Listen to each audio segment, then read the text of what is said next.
Alam mo ba?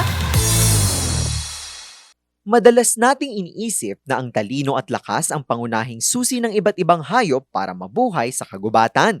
Pero para sa mga hindi pa masyadong nakakaalam, may isang hayop na nagpatunay na hindi mo kailangan ng complicated na pag-iisip basta't meron kang kakaibang proteksyon sa katawan. Nagsimula ang pagkamangha ng mga eksperto rito noong suriin nila ang proporsyon ng mga parte ng katawan nito na talagang one of a kind.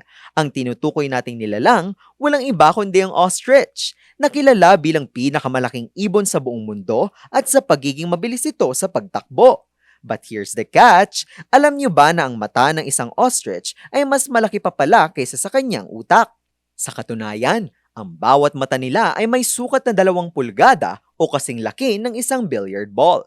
Dahil sa sobrang laki ng kanilang mata na umuko pa sa kanilang bungo, ang kanilang utak ay na-trap sa isang maliit na espasyo.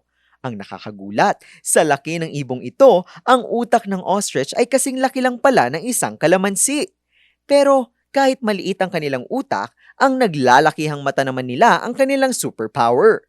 Sa tulong kasi nito, kaya nilang makakita ng panganib o predators hanggang 3.5 kilometers ang layo, isang kakayahan na hindi nila magagawa kung mas maliit ang kanilang mga mata.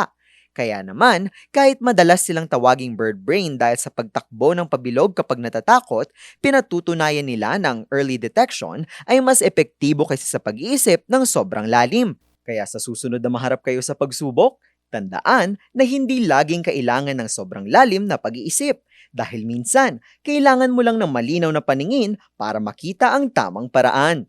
May trivia ba kayong nais malaman? I-comment na yan at ito ay aming aalamin. Ngayon, alam mo na!